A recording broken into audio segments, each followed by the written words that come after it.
Why is there cake here? Good morning, everyone. Oh, I forgot what button. There we go. Good morning, everyone. Hello. Hi. Good morning. Good morning. Hello, Wasabi. Hello, Kakara. Hello, Sarah. How are you guys doing today? Sorry, I didn't realize I didn't have the cine. I didn't realize I didn't have my background music on. How are you guys doing today? I am existing. I'm very tired. I am very tired. I'm very tired. Let's see. Good morning, good morning, good morning. The cake is a lie. Portal. I think specifically Portal. Is it Portal 1 or Portal 2? I don't remember. I'm doing fine. I exist today. I'm very tired. I'm very, very tired. I'm a very, very tired cat today. I don't know why I'm so tired. I went to bed fairly early last night. I slept through the majority of the night. Bobby only woke me up once to get food, and then I went right back to sleep. So I'm trying to figure out why am I such a sleepy, sleepy kitty. But I don't know. Today we're reading a new story. I finally decided I'll save the creepypasta story for another day. Creepypasta story time, I'll save that for another day. But today we're gonna do a new book. I'm sorry, I'm still waking up. I didn't have any coffee this morning. I didn't want any coffee this morning. So I have a little low energy. I'm a little low energy today. Are you iron deficient? No, I'm just tired. I'm just tired. You know, you have days when even though you sleep, you still feel worn out and tired. I'm just having one of those days where I'm like, I'm just a little eepy. I'm just a little eepy. But yeah, so today we're gonna read A Girl Named Disaster. It's a physical book I have this time. A soft cover, a paperback. This is an old story. I had this book for a long time. Like, the pages are so yellow. Because I've had this book for a very long time. This book, I believe, came out in 1998. Let me see, copyright year. 1996, excuse me. So this book is almost as old as I am. This story is almost as old as I am, so... you know, I'm actually very excited to start it. Am I iron deficient? I need some iron ingots. No. Liquid iron? No. I'm not going to do either of those things. I took my multivitamin, so I'm just going to wait for it to do its thing.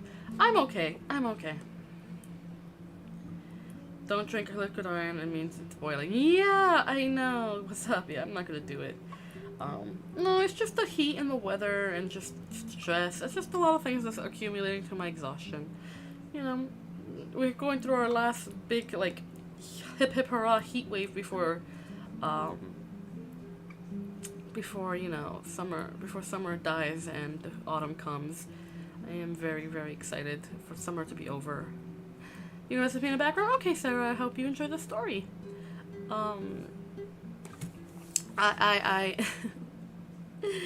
I don't like summer. The summer heat gets to me. And lately, it's been it's been beautiful weather lately, thankfully, but it's also been a bit humid and a bit hot. So it's starting to get to me.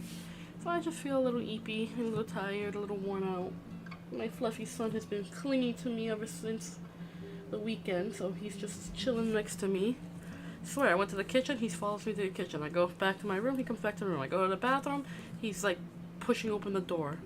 Little goober. A cute little goober. Yes, I'm talking about you. I love you. Mwah. Anyway. So yes, we're gonna start the story. 96. Is anyone here that old? I am. I'm older, actually. I'm older than the story, but just by a couple of years. So, this is... excuse me. This is gonna be a very, very interesting story, so... let's get started, shall we? He's too clingy. He's a baby. There's gonna be 3 this year. They're babies. He's a big mama's boy. What can I say?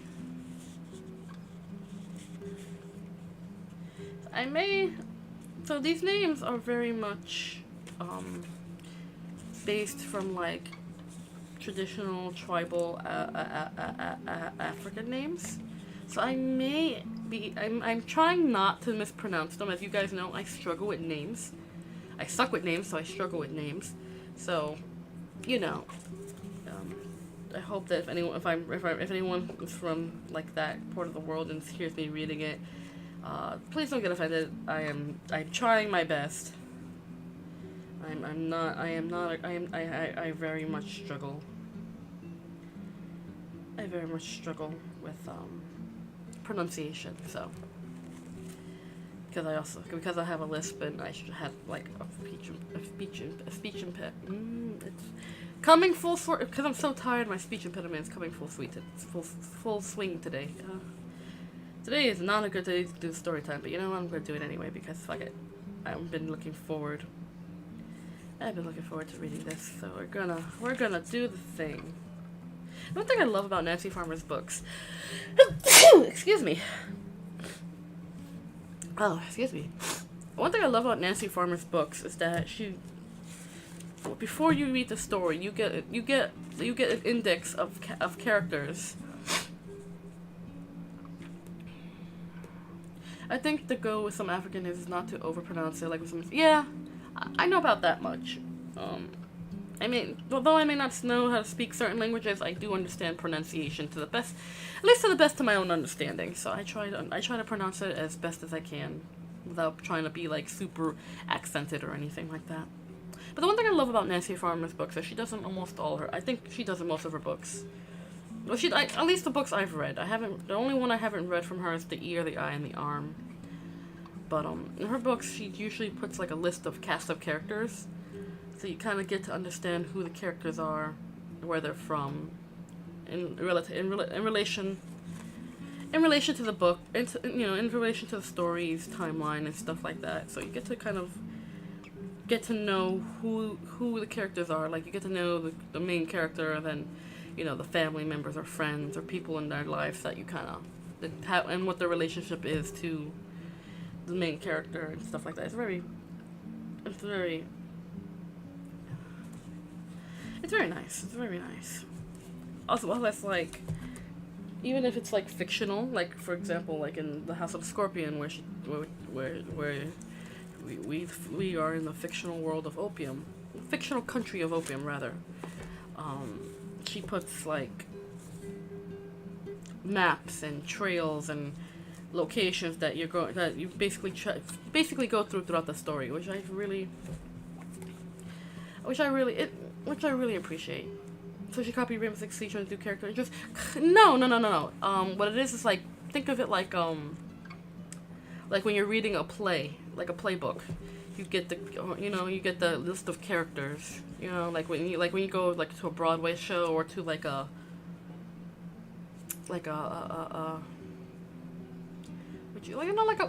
stage play kind of. Like a stage play kind of dealio. They give you that kind of index of characters and their relations to each other, so that way you kind of have a basic knowledge of what the story is gonna, who the characters are before you get into the story. So like a more like a stage play, playbill kind of deal. So.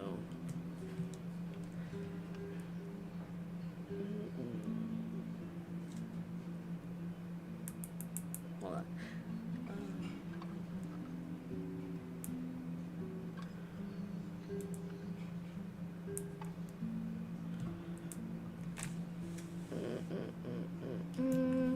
Okay. You've never been to a stage play? Well, okay, so even if you've never been to a stage play, the kind of ideal is that you get a playbill, which is like a little booklet of what you're going to see, who's playing what character, and what the characters are in relation to each other. Kind of like a really quick like synopsis of what you're going to be looking at in terms of the play. So, they'll give you like, a cast of characters. They'll put the cast themselves, and then they'll put the cast of characters as they're playing, and then the relationship of who to what to where to why. It's not that hard. It's fascinating though. It's fascinating. So I'm gonna put my glasses on because this print is very small. Usually I stream without my glasses because the eye tracking's a little wonky, but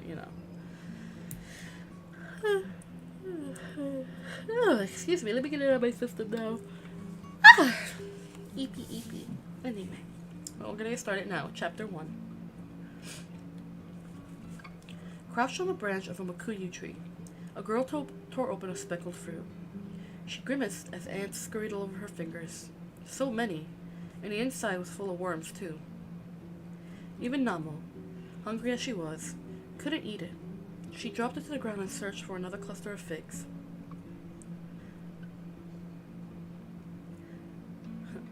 Do you Professor Farnsworth glasses? They're not Professor Farnsworth glasses. They're round, granted, but they're not as thick. They're not thick. My vision's actually not terrible. I can see fairly well without my glasses, but it puts a strain on my eyes, which causes me to get headaches, which I'm not a fan of. So I wear glasses to kind of give my eyes a break from that. But I can do without my glasses. Sometimes I just don't wear them in general. I don't, wear them at all, but I have to wear them when I'm reading or if I'm straining my eyes. So let's go. Let me start. Where was I? Even Namo, hungry as she was, couldn't eat it. She dropped to the ground and searched for another cluster of figs. Namo! Namo! Came a voice not far away. The girl rested her head against the trunk of the tree. If she was quiet, no one would find her. The thick green leaves formed a bowl around her. Namo, you lazy girl! It's your turn to pound the mealies, called a voice. Footsteps trudged along the path below. It's always my turn, thought Namo. She watched Chippo disappear behind some bushes. She much preferred to sit in the shade and gather figs. Almost without thinking, she observed the dusty path below. Aunt Chippo's footprints were short and wide, with a little toe tucked underneath. Namo could recognize the footprints of everyone in the village. Namo didn't know why she had learned this. It was simply a way to calm her spirit. Her body worked all day planting, weeding, babysitting, washing. Oh, so many chores. But her spirit had nothing to do. It became restless, so she gave it work too. It learned how the matabel ants carried the young at the center of a line while the soldiers ran along the outside. It learned that when Uncle Kufa pursed his lips as he was eating, he was angry at Chippo. It learned that the wind smelled one way when it blew from the stream and another when it came from the forest. Namo's spirit had to be kept very busy to keep her from losing her temper. The other girls in the village never felt restless. Namo was like a pot of boiling water. I want, she whispered to herself, but didn't know what she wanted, and so she had no idea how to find it. Namo! Bellowed Aunt Chippo from directly under the mukuyu tree. Selfish, disobedient child. I know you're up there. I can see fresh fig skins on the ground. Then she had come down. Aunt Chippo switched her across the legs with a stick before dragging her back to the village. Nama went to the hosi, the communal storehouse, to fetch mealies. The hosi was up on poles, and in the shade beneath was Masvida, Aunt Chippo's oldest daughter. She was making a pot from wet clay. Nama squatted beside her. "That's beautiful," she commended. Masvida grinned. "The last one fell apart when it was baked. I've been working on this one all day." "It's so nice. I'm sure it'll be alright." Nama stuck her fingers into the reserve clay and tasted it. Termite nest. "It's good, isn't it?" Masvida licked some of the clay off of her fingers. "Namo!" shouted Aunt Chippo from her doorway. Namo climbed into the hosi and selected a basket of mealy grains. She hauled it back to the kitchen hut and poured the grains into a mortar made from a tree trunk. Stamp, stamp, stamp. She pounded the mealies with a long pole until the tough outer husks came loose. It was extremely hard work. The sweat ran down into her eyes. She had to stop and retire her dress cloth from time to time. She rested her skinny arms whenever she dared and watched Masvida in the cool shade of the hosi. Her cousin wasn't exactly idle, but she was never given the really difficult tasks. If a heavy pot of boiling porridge had to be lifted from the fire, Namo was told to do it. Once, when she was smaller, she had dropped a pot. The scalding porridge spilled over her feet. She screamed. The other villagers ran to help her. They blew on her skin, but in spite of their care, Namo's feet had blistered and scarred. "Such a shame," cried grandmother. Aunt Chippo only remarked, "Yes, but think if it had happened to Masvida." Stamp, stamp, stamp. Namo watched her cousin in the shade of the hosi. She was beautiful, no question about it. Namo had seen her own reflection in a pool. She thought she didn't look too bad. Masvida was sweet-tempered, though, and Namo had to admit her own manners left a lot to be desired. But who wouldn't be sweet-tempered if she could sit in the shade all day? When the husks were loosened, Namo poured the grain into a winnowing basket. She tossed it repeatedly until the breeze blew the chaff away. She put the crushed maize into a clay pot with water to soak overnight. She would dry and ground it into flour tomorrow. Then Aunt Chimpo set her to fetch water from the stream. Namo filled the cooking pots with water and watered the pumpkin mounds. She weeded the fields carefully with her hoe.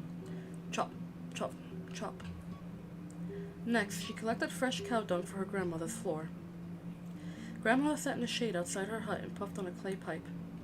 It wasn't a nice habit for a woman, but no one dreamed of telling her so. Ambuya was old, so old. She was close to the spirit world, and everyone respected her for it.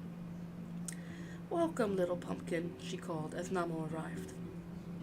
Namo swept the floor with a bundle of grass and rubbed the dung in with her hands. If only we lived when Maury's voice was still heard," sighed grandmother. In those days, when people clapped their hands and asked God for food, pots of porridge and honeycombs came out of the earth. Namo smiled as she polished. She had heard the story dozens of times, but it didn't matter.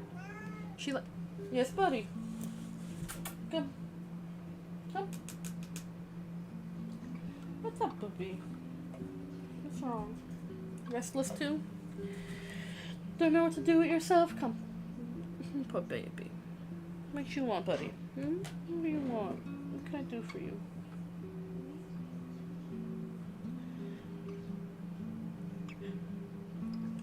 Yeah? Restless? He's restless. He doesn't know what to do with himself. Poor baby. Namo smiled as she polished. She had heard the story dozens of times, but it didn't matter. She liked being close to Ambuya. At first, the ancient kings were good, grandmother said, her eyes dreamy. But gradually they became cool. Mori withdrew into his country to show his displeasure. He didn't want to abandon his people entirely, so he still spoke to the spirit medium, Timbale, and Timbale told everyone what God wanted. The worst king of all was called Mambo. He flew into a rage when people praised Mori. "Who is this creature no one can see? How can he have more power than me? and Mambo hated Timbale because he was good. One day, all the people were gathered in the field. They were celebrating a victory against their enemies. Mambo sat on a carved chair and accepted plates of food from his wives, who approached him on their knees. Suddenly, a grass in the field began to whisper. If not for Timbale, there would be no victory. "What's that?" roared Mambo. "How dare the grass talk back to me? Set it on fire." The soldiers soon had it set it ablaze, and it burned to ashes. "Hey, buddy, what's up? You looking to sit? Go ahead, sit, Bubba. Go ahead, sit, boo-boo."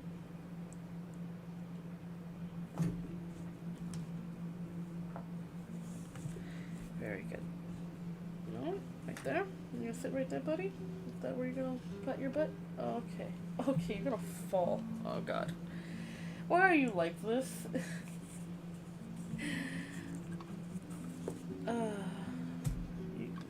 Why are you like this, buddy?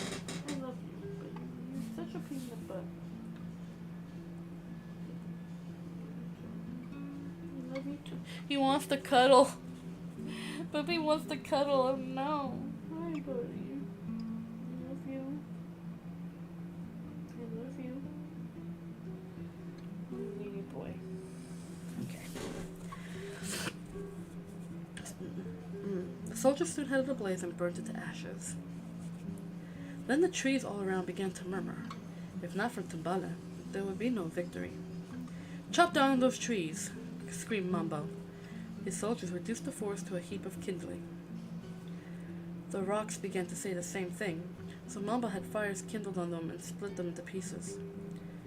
Still the voices were heard, whispering, "If not for Timbale, there would be no victory."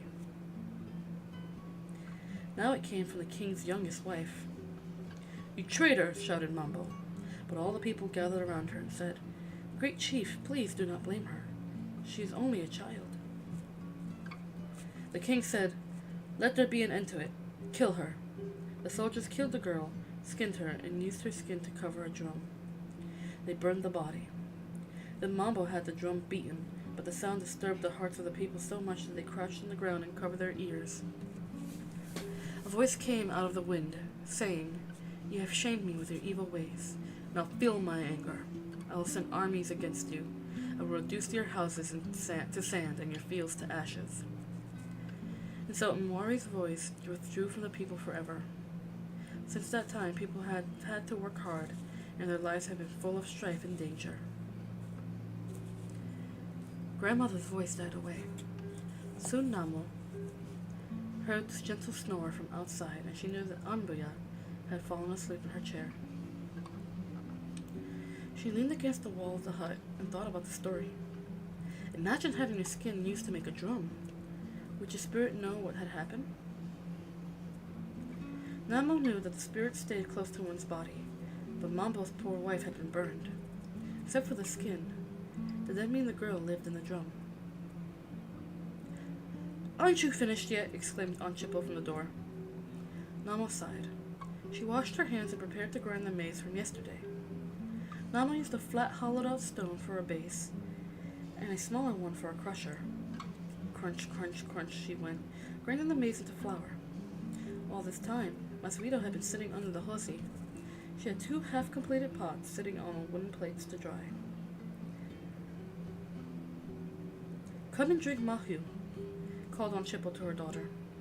Namo thought longingly of the cool, sour taste of the fermented mealy water. "What beautiful pots! We'll have to decorate them," said Aunt Shuvai, Chippo's youngest sister. Masvito got up gracefully and clapped to thank them. She went inside to escape the heat. Soon it was time for Namo to gather Excuse me. Soon it was time for Namo to gather firewood. Chapter 2. Let me drink some water. I have allergies today, oh my goodness.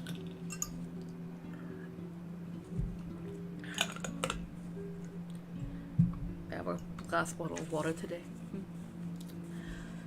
Most girls were afraid to gather firewood by themselves.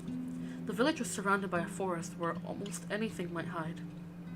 Namo was afraid too, but she had a compelling reason to venture out alone. She didn't expect to meet elephants, although they migrated to the river at certain times of the year. She wasn't likely to run into a buffalo, but someone had done a few months ago. Her most persistent worries was leopards. She feared leopards with a terror so complete that she couldn't breathe when she thought of them. Her mother had been killed by one when Nama was only 3. The child was sleeping by the door of the hut, but the animal walked past her and attacked the mother instead. Grandmother rocked back and forth, wailing with grief when she recounted the story. In daylight, little pumpkin, with the sun streaming in the door, that disgusting beast killed my poor, poor daughter. It wasn't her fault. It was that hyena-hearted husband of hers when he'd fall into a nest of flesh-eating ants. The hyena-hearted husband was Nama's father. Nama couldn't remember the tragedy, yet somewhere deep inside her memory was a memory of flowing, spotted skin and terrible claws. Now she followed a broad path from the village to the stream. She saw women beating clothes on rocks. Their round-bellied babies were deposited on a mat in the shade of a tree. A small girl watched to be sure they didn't crawl away. Nama followed the stream to an area of yellow sand where she could see the bottom clearly in both directions. No crocodile could creep up on her here. She waded across. The water came up to her shoulders. She always experienced a moment of panic in the middle because she couldn't swim, but she planted her feet firmly in the coarse sand and struggled on. What, buddy? You already ate? Are you just restless? Come, sit. Come here. Come. Relax. Come up. That's a good boy. You're a good boy.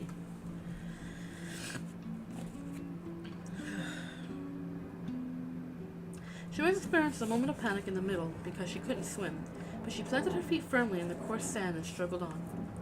When she got to the other side, she scrambled up on a rock and picked off a leech that had managed to fasten onto her ankle. She hid behind a bush to wring out her dress cloth. The wetness against her skin was very pleasant, but she couldn't waste time enjoying it. Chippa would be waiting for her for firewood. Even more important, Nama had to return before dusk. Dusk was when leopards came out to hunt. She followed an old, overgrown trail for a long time until she came out into a meadow. It wasn't a natural clearing. A few poles remained from the village that had once been there, and a few pumpkin mounds with vegetables gone wild. Nama wasn't sure who had lived here. It might have been her own people, but they no longer visited the site. Masvita said the place was haunted. With a nervous look into the shadows under the trees, Nama crossed the clearing and quickly gathered firewood from a deadfall in the dry steam bed. That was the good thing about this place. Wood was easy to find. It took her far less time than Aunt Chippa suspected. She tied the wood into a bundle with vines and deposited it by the trail. She climbed the hill at the edge of the deserted village. It was really only a large round boulder, but it allowed her to see in all directions from the top. On one side was the stream and wavering smoke from her village. Everywhere else was a sea of low, gray-green trees. In the distance, she saw the river, where the stream ended, a flat brightness at the edge of the forest. At the very top of the hill, a perfectly round and deep hole had been worn into the rock. Rain filled it in the rainy season. Even now, it was half full of water. Nama leaned over and studied her face. She didn't think she was ugly. Now came a moment she was waiting for. She dragged aside a slab of stone from a smaller, dry hole in the rock. Inside were the treasures Nama had managed to collect. She removed pots, wooden spoons, a drinking gourd, an old cloth Aunt Chippa once used to cover her hair, and a knife Uncle Kufa had hurled into a bush when the tip broke off. He was even angrier when he couldn't find it later. She left a few things inside the hole. A precious box of matches, some glass beads that had come off Aunt Shivai's bracelet, some of the copper wire Uncle Kufa had used to decorate his snuff boxes.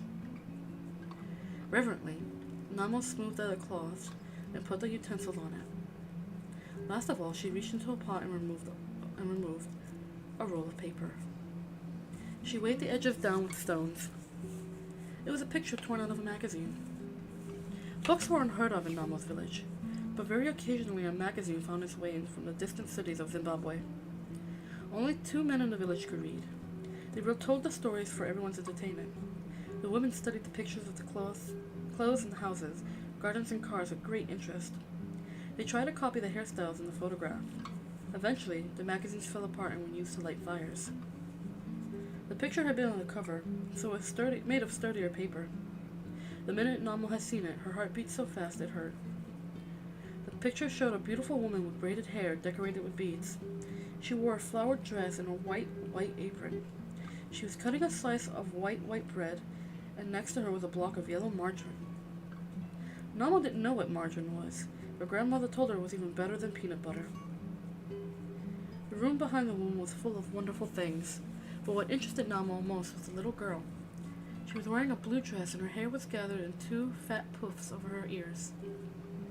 The woman smiled at her in the kindest way, and Namo knew the white bread and yellow margarine was meant for the girl.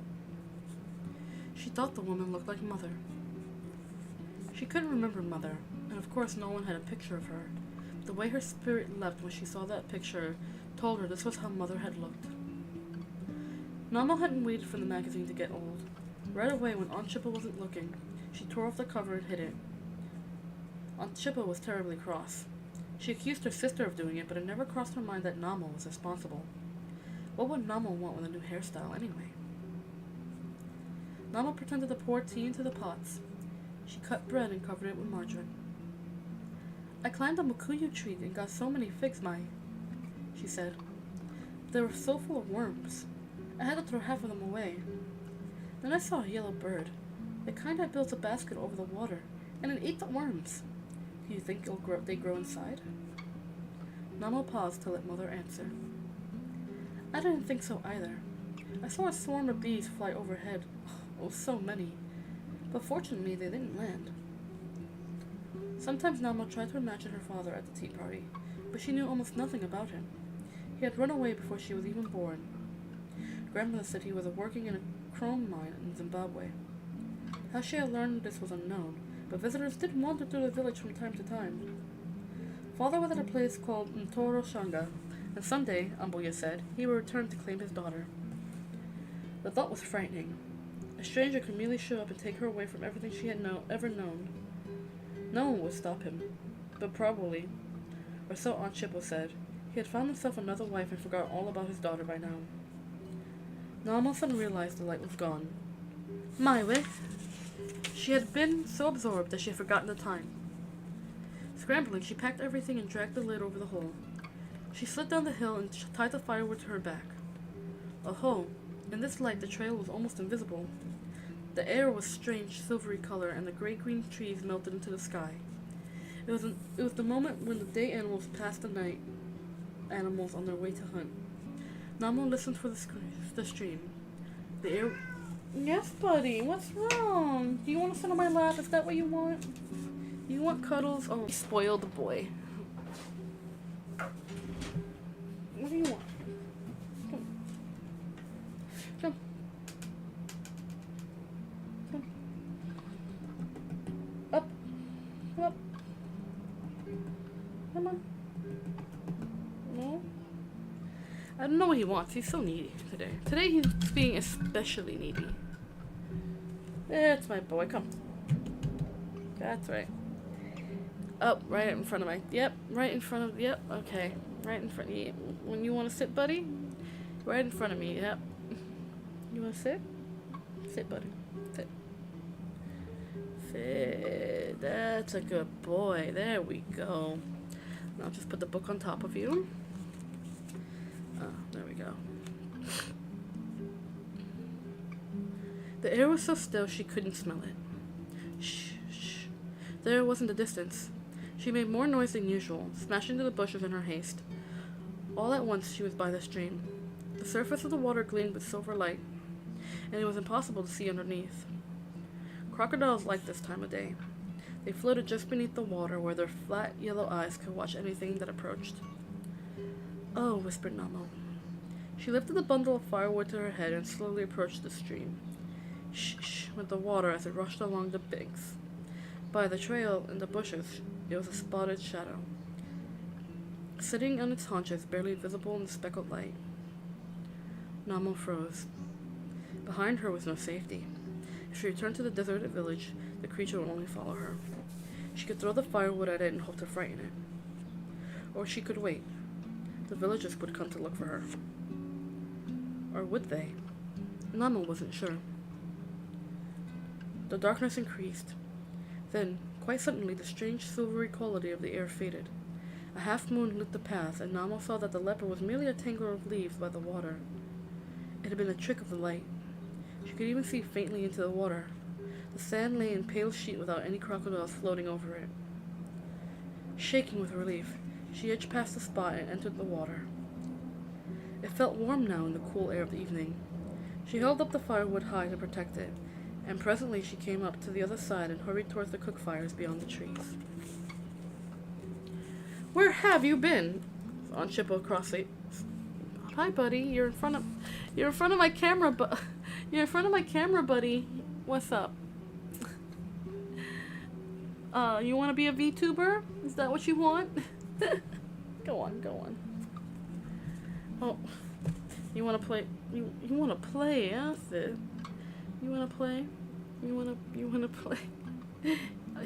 I have tassels on my bookmarker. Hi, buddy. Yes, that's the mic. That's the mic. Don't step on the keyboard now. That's a good boy. That's a good boy. Tail face. Thanks for smacking me in the face with your tail, buddy. Yep. You good? You comfortable now? Oh, did you find your comfy spot? Yeah? Okay. Restless. "Where have you been?" Chapter 3. "Where have you been?" said Aunt Chippo crossly as Namo dumped the firewood on the ground. He knocked down my teddy bears. Good job, buddy. "She probably fell asleep under a tree," Aunt Shuvai said. Masvita was cutting up onions and tomatoes for relish. She looked up and smiled at Namo. "It was very hot, Mai. I dozed off myself several times." The lazy thing was probably stuffing herself with wild fruit. Aunt Chippo scowled at the worms and the figs she was preparing. Namo didn't say anything. She broke up the wood and began to feed the fire. Not far away, the other women knelt by other outdoor hearths, preparing the evening meal. The men, tired from fishing, farming, and hunting, had gathered in the Dare, the men's meeting place. Now and then, laughter reached her on the cool evening breeze. Soon the air was full of the comforting smells of food. Namo's mouth watered, but she didn't dare help herself to anything. First, the men must be fed, then grandmother and the small children. Aunt Shuvai nursed her baby while busily shoving porridge into the mouths of her two smallest sons. The older boys were at the Dare with their father. Namo fed Aunt Chippo's three smallest children. Masvita carried pots of beer to the Dare, and Ruva, Masvita's little sister, carried back empty plates. Ruva had just graduated from being hand-fed herself. She was finding it difficult to wait for dinner. Grandmother sat contentedly, smoking her pipe, as Aunt Chippo, Aunt Shuvai, Masvita, Ruva, and Namo settled around the fire with bowls of their own. No one spoke. Eating was much too serious. They ate mealy porridge, called sadza, with tomato, onion, and chili sauce, boiled pumpkin leaves, and okra, with peanut butter. Everyone had a piece of boiled fish, with some of the water for gravy. It was a good, full meal. The only thing wrong with it was the lack of salt. Salt had to be traded from the seacoast far away, and they used it sparingly.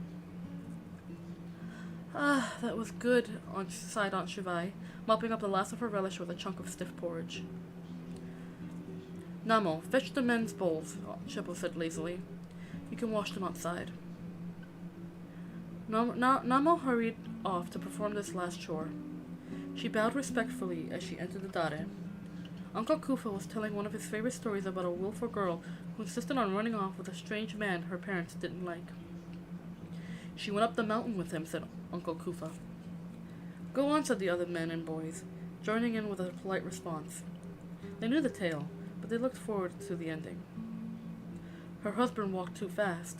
He left her behind. "Wait," called the girl. "Go on," said the men and boys. He turned back, and his head began to grow. He opened his mouth wide. "Ah, so wide," said the men and boys. He took the girl's head into his mouth and began to swallow. Gulp, gulp, gulp. Her head went in, her body went in, her legs went in until she was all gone. All gone, everyone responded. Namo slowly gathered the dishes. The fire in the dotted crackled as a breeze came up from the stream. He had turned into a big snake, Uncle Kufa said with satisfaction. He swallowed the willful girl right down to her toes. And that is what happens to children who don't obey their parents. A true thing, cried another man, relishing the fate of the bad girl. Imagine what it was like inside the snake, Uncle Kufa said. Namo shivered. She could easily imagine it. It happened on the flat-topped mountain a day south of here, and the girl lived in the ruined village across the stream. That village, thought Namo? Where she had poor tea for mother? Perhaps the girl's spirit still wandered looking for her people. What happened to your spirit if it was swallowed by an animal? What had happened to mother? A rap on the side of her head made her gasp, almost drop the dishes. She saw Uncle Kufa's cane by her knees. Speaking of willful girls, said Uncle Kufa. The other men laughed. Get back to your chores. You aren't allowed here. Namo, burning with embarrassment, gathered up the dishes and fled. She dumped them outside the kitchen hut and fetched a pot of water. She rinsed the cooking pots, but used ash and sand to get the wooden plates clean. Then she lined them up on a rack inside. What happened to your spirit if it was eaten by an animal? The thought had never occurred to Namo before. She assumed Mother's spirit hovered near her grave, as the other ancestors did. But what if her body had been carried off by a leopard? She found her female relatives and the children settled around grandmother. Ambuya was telling one of her stories. Nura sat with her thumb in her mouth. Masvita mechanically jiggled the baby as she listened. Aunt Chipple braided her oldest daughter's hair into a new pattern she had seen in a magazine. Masvita skinned shun with butterfat applied earlier. They sat comfortably together, like kernels on a mealy cob. There was no space where Namo might fit herself, so she waited patiently in the doorway as grandmother finished her tale. The others added bits of gossip from the events of the day. Namo wanted badly to ask about Mother's spirit, but she didn't know how to introduce the subject. Ambuya, a very strange thing happened at the stream this evening, she began. See how the hollow gourd rattles with stones inside, said Aunt Chippo. Oh, let her speak, Aunt Shivai intervened. She'd been quiet up until now. Ambuya, I was coming back from gathering wood. I was very late. You're telling me, muttered Aunt Chippo. The light was bad, Namo went on. I was almost to the stream where the sand is yellow, when I saw a leopard. What? Everyone cried. She had their attention now, all right. It was big with terrible claws. It was watching the path. Oh, I thought, how will I ever get home? I almost dropped the wood, but I said to myself, I'll throw it at the leopard. I'll ram it into its teeth. Namo was so pleased with the unusual attention she had attracted, she began to embroider the tail. It growled low down in its throat. Urgh. Its tail lashed the grass. I thought, that leopard could swallow my bundle of sticks and still have room for me. Masvita's eyes opened wide as she stopped jiggling the baby.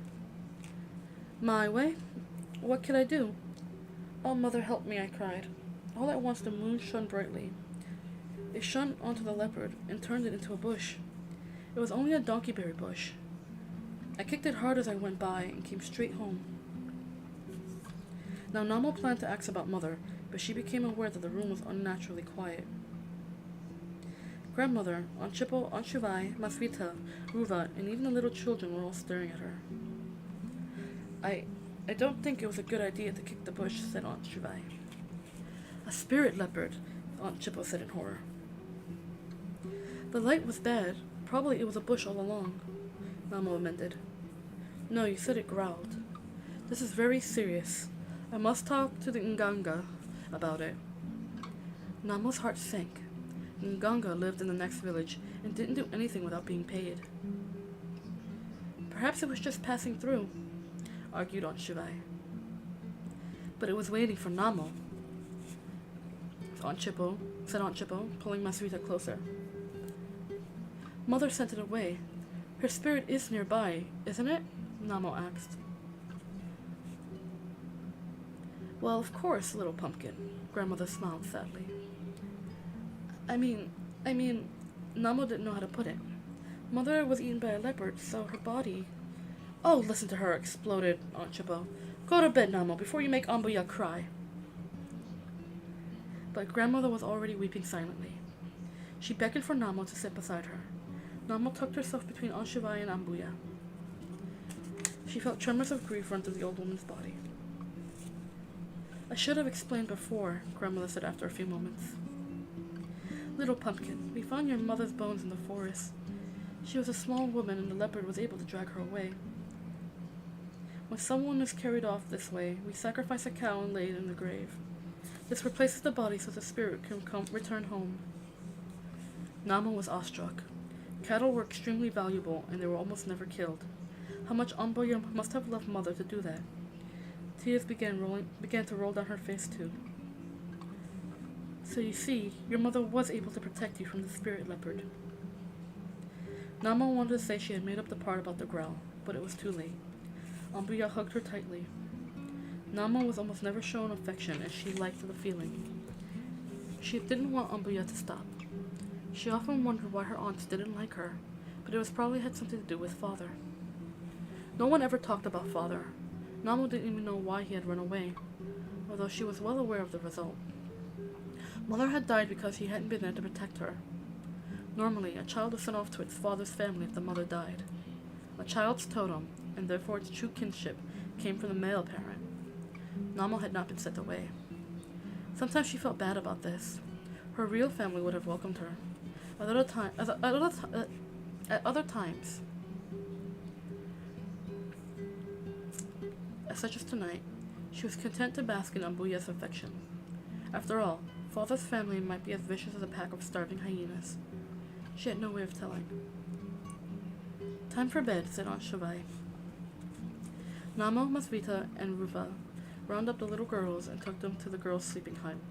The little boys were fetched by their older brothers. Namo lay awake and tried to sort out her thoughts. Because she had been mistaken about the shadow by the stream. She was certain it was a trick of the light, but everyone else took the appearance of a spirit leopard seriously. It was almost, she thought as she rolled a sleeping toddler back to her own mat, as if they were expecting it to appear, as if they were expecting it to come looking for her.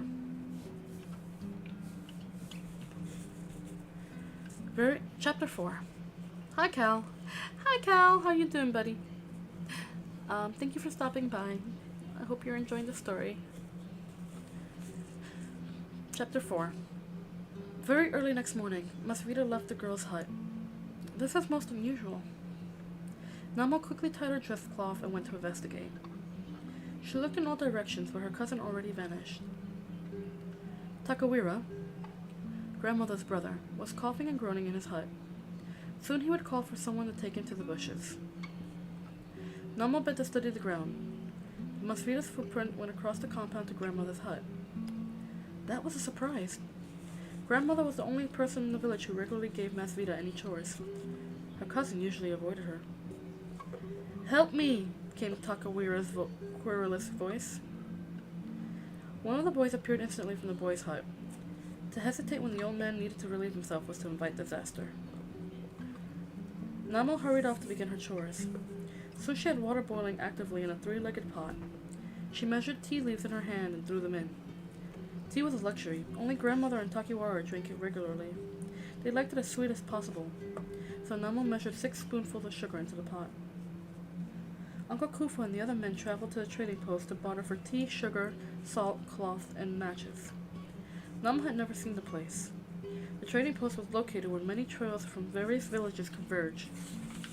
And once a month, she had been told, a tractor slowly made its way to the store from the tar road.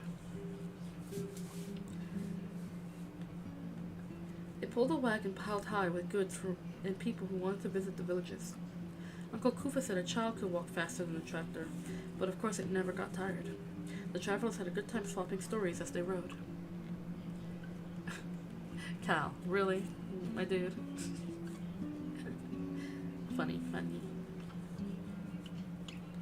After the goods were delivered, the tractor slowly ground its way back with a load of people returning to the outside world. That's why sugar, like salt, was so rare and why, as much as she wanted to, Namo didn't dare take a spoonful for herself. Aunt Chipple watched the supply too closely. Namo contented herself with licking a few grams from her fingers. By this time, Takiwara was perched on the bench outside of his hut. She poured him tea. I want milk, complained the old man, but unfortunately none of the cows were producing at the moment. He wrapped his old gnarled fingers around the enamelware cup. Masvita emerged from Ambuya's hut with grandmother close behind. They wore broad smiles, and Masvita hurried off to the stream. Grandmother came to the fire to drink her tea. She didn't offer any explanation, so of course Namo couldn't ask anything. She pounced on her cousin when she found her packing a basket in the girl's hut. All right, what's happening? Namo said. Masvita grinned. I'm going to stay with Vatete. Vatete was Uncle Kufa's sister in the next village, 5 miles away. Whatever for? I'm a Mahandra now, Masvita said proudly. So that was it. Masvita's first blood had shown, and she was going to stay with her father's sister to be instructed in the secrets of womanhood. No wonder she was smiling. Nama felt her own mutimui hidden under her dress cloth. Everyone, boys and girls, wore a secret cord to protect his or her own fertility. Masvita's mutimui would be broken with great ceremony because now she had proven her readiness to bear children. It was hard to dislike Masvita. She was so good-natured, but Namo felt a little serpent tongue of envy wriggle inside of her because her cousin had crossed into the river of womanhood first. How long will you be gone? She asked. Until the full moon. That way we can all have a party all night, Masvita replied. Flicker, flicker went the serpent's tongue. Of course there would be a party with dancing and good food. Namo, hurry up and give the little ones their breakfast, said grandmother as she entered the hut. Feeding the toddlers was Masvita's job. Ordinarily, Namo would have enjoyed the chore, but her pleasure was spoiled by her cousin's triumph. She spooned the porridge with such bad grace the little ones complained and cried for Masvita. She told them to be quiet if they didn't want to smack, and she watched her with round, accusing eyes. Even the babies liked her cousin better. It wasn't fair. At mid-morning, grandmother placed the broken mutimui and the stamping pole from one of the mortars across the doorway of Uncle Kufa's and Aunt Chippo's hut. Gravely, the parents stepped over these to show that they have accompanied their daughter on her journey to womanhood. The old mutimui was burned, and Masvita, who was hidden in grandmother's hut, was presented with a new one. She wasn't allowed to see her parents after her visit to Vatete was over. As soon as Masvita left, Namo stalked off to the deserted village. Let Aunt Chipple beat her. She didn't care. She bent over the rock pool and studied her body. It didn't look like a Mahandara yet. Her chest was as flat as the top of a drum. At least I won't have to get married soon, she told mother when she laid out the utensils and picture. Masvita will probably go to someone with 2 wives already. They'll beat her when he isn't looking. She listened to mother's reply. Oh, I don't really want Masvita to suffer. Or not much, Namos added honestly. But sometimes I wish Masvita would do something bad. It would feel so good to have a reason to dislike her. She cut slices of sponge cake and served them with ice cream. She had never seen ice, let alone ice cream. Then she laid out a plate of fried chicken. She and mother were going to celebrate today. They finished it with lemonade, sweet enough to make their jaws ache.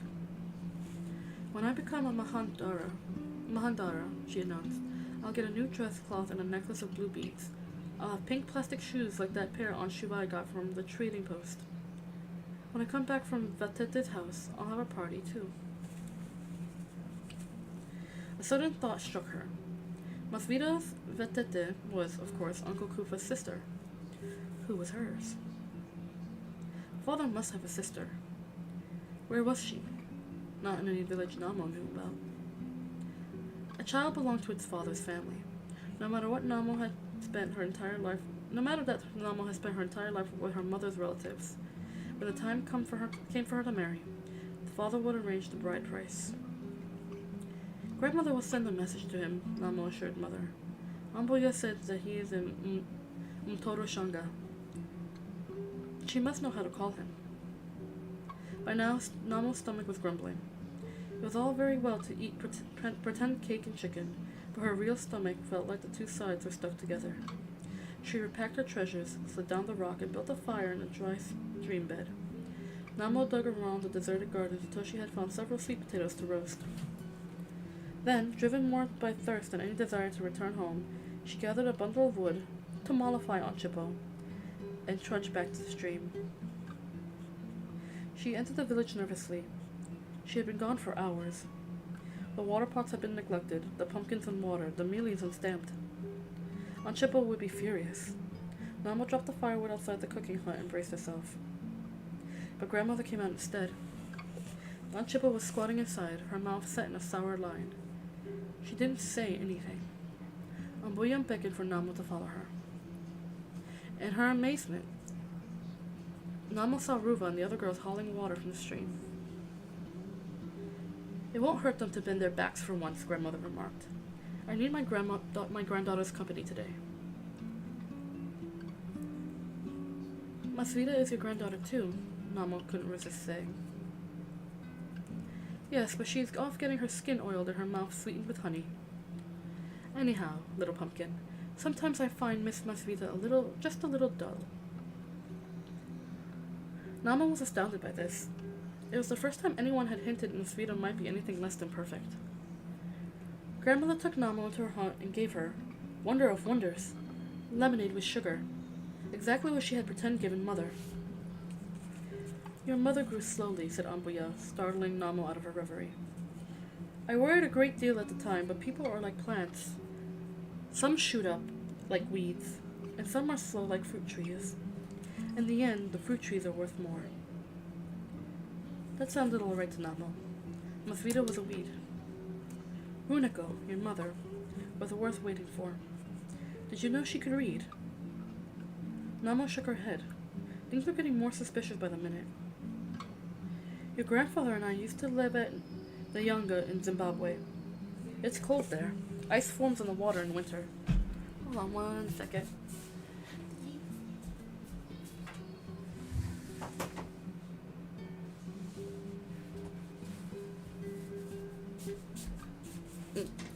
It's getting a little loud out there.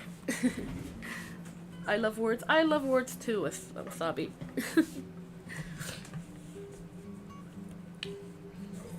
Your grandfather and I used to live at Nyanga in Zimbabwe. It's cold there. Ice forms on the water in winter. Namo tried to imagine it.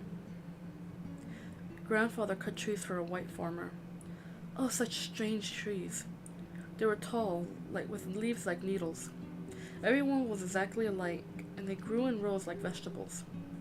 Every week the farmer's wife gave us a sack of mealie meal, sugar, cooking oil, and meat. She also gave me cloth once a year, and when your mother and Chippo were old enough, school uniforms.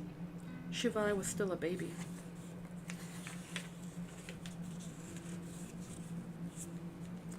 What's a uniform? Said Namo, stumbling over the unfamiliar word. A dress. All the girls at school wore exactly the same thing. It looked very smart to see them lined up with their faces scrubbed and their hair combed. Grandmother sighed. She didn't speak for a while, and Namo knew she was remembering. Ambuya wept when she thought of Mother, so Namo had always been afraid to ask questions. She was excited to learn that Mother had gone to school. Perhaps she ate ice cream too. Runako was so clever. The headmaster said she could have gone to university someday. Chippo, on the other hand, forgot everything as quickly as possible. How different things might have been. Grandmother trailed off again. Namo sipped her lemonade slowly to make it last.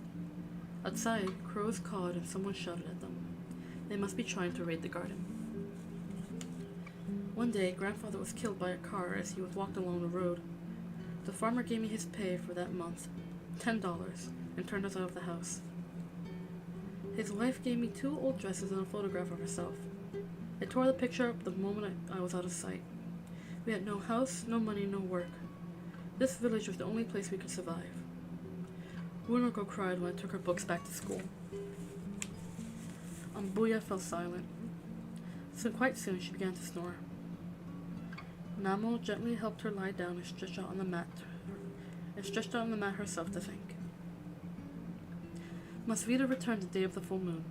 Her head was shaved as she wore a new dress cloth. It was yellow with dark blue fish and a red border. Anchipo killed a chicken in honor of Vatete, who had returned with her, and several other relatives from the other village, with baskets of food. Technically, the party was merely a family gathering on a full moon night, but everyone knew it was really to celebrate Masvita's new status. She would be a fine woman, everyone said. She was modest and obedient. She never put herself forward, but kept her position respectfully equal with other people. She did not say irritatingly clever things. The praises became more extravagant as the beer flowed. Nomo padded from the group to group with snacks. Old Takawira sang in a reedy voice as his son played on a mbira, a hand piano. Someone else was beating a drum. Namo's feet danced along to the music. Uncle Kufa set her to fetch more bananas from the grove at the edge of the village. She could see the party from the shadows of the banana trees. If she made a circle with her hands, the whole village fit inside. Here and there were small, lively fires. People danced and chattered as she smelled popcorn and beer. It suddenly seemed that she held everyone in her hands, like a picture in a magazine. She could almost roll them up and hide them in a pot. Cough, cough. From the dark forest behind her came a noise. Cough, cough. Nama didn't have time to think. She burst out of the banana trees and ran faster than she dreamed possible.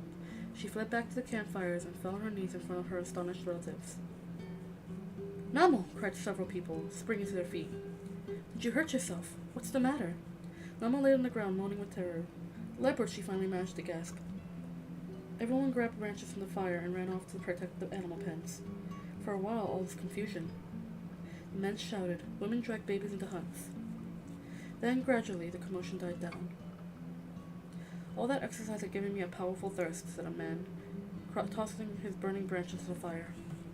Me too, agreed his friend, sitting next to a pot of beer. It didn't see any leopard tracks, Uncle Kufa said in a dangerous voice. It was the forest behind the banana trees. Namo was huddled against grandmother's knees. If you ask me, she made it up, said Anchipo. She's always trying to grab attention. Look how she's trembling. She isn't making that up. Ambuya patted Namo's shoulder. It's so dark in the banana grove. I've often been frightened there, Masvita added kindly. Uncle Kufa scowled, but he didn't say anything more. Quite soon, everyone was singing and dancing again. Grandmother kept Namo by her side and refused to let her run any more errands.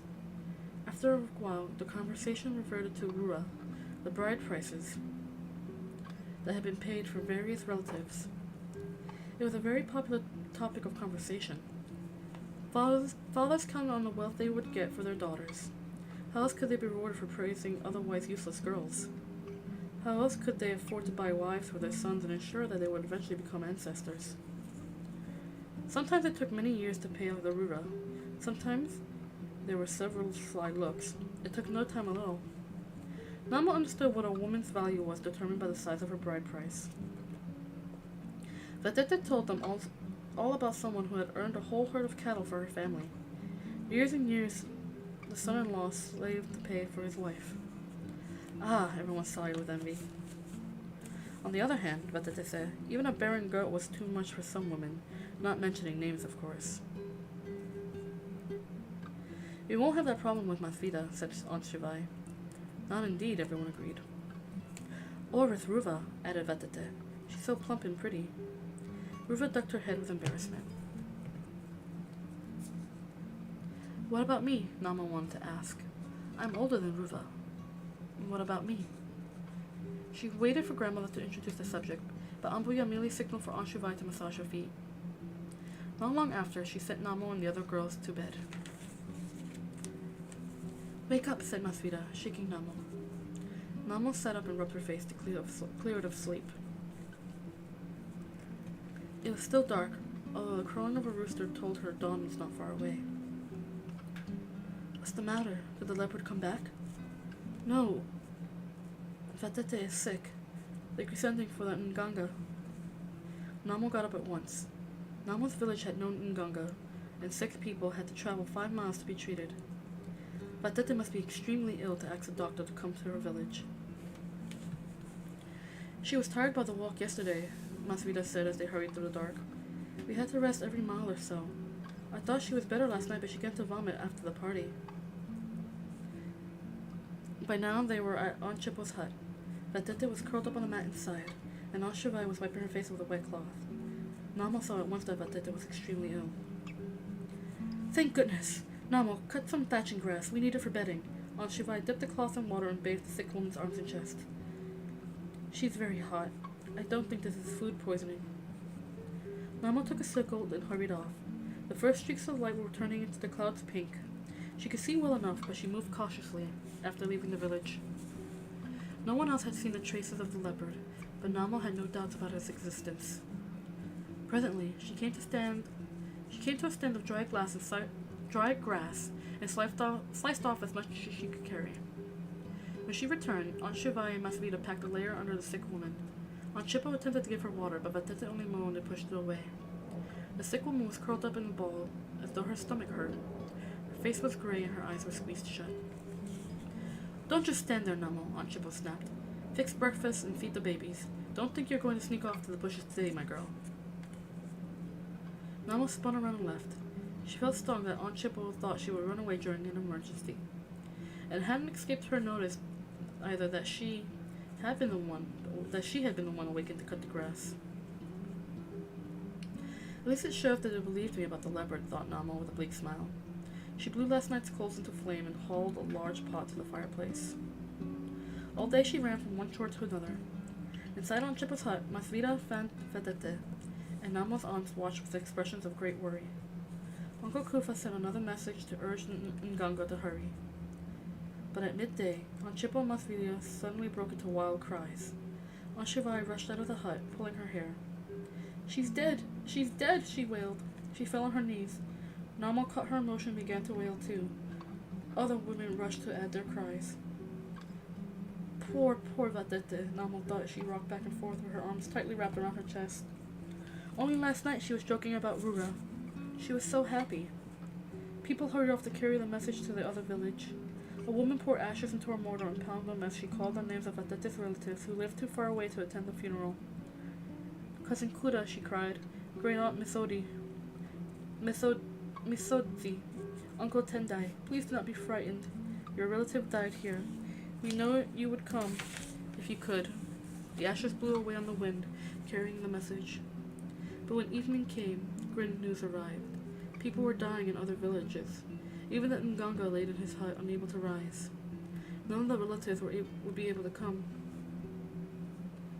What is this illness? Namo whispered to Masvita. Ambuya says it's cholera, Masvita whispered back. Namo's eyes opened very wide. She says we must boil our water. We must wash our hands carefully and to go far away from the village when we have to. Namo nodded. They will have to provide old Takawiro with a pot. But father, Masvita meant Uncle Kufa, says it's witchcraft. Namo sucked in her breath. That meant a witch-finding ceremony. She'd never seen one, but she had heard about them. The most horrible thing was that a person could be a witch and not even know. He or she, it usually was a she, could ride hyenas at night and spread sickness, and in the morning she wouldn't remember anything about it. There's not much we can do until after the funeral. Vatete's sisters are supposed to prepare the body, but for all we know, they're dead too. Masvita began to cry again, and Namo waited patiently for her to be finished. She didn't feel like crying. She knew this showed lack of proper feeling, but she had barely known Vatete. Aunt Chippo washed the dead woman's body. She broke Vatete's mutimui, and laid it aside to give to whichever female relative might survive. This cut Vatete's last tie with life. No longer would she attend to her garden or prepare food for her family. She would not sit by the fire, nor would she clap respectfully when her husband returned from hunting. Now she belonged with the spirits and would dwell in the land of her ancestors forever. Aunt Chippo dressed the dead woman again and wrapped her in a cloth to await the funeral. A brooding sense of disaster hung over the village that night. The men ate silently in the dare. The women sat drawn and worried inside their huts. This death was not natural. Trouble will surely come of it. Uncle Kufu and one of his brothers set out at first light to dig the grave.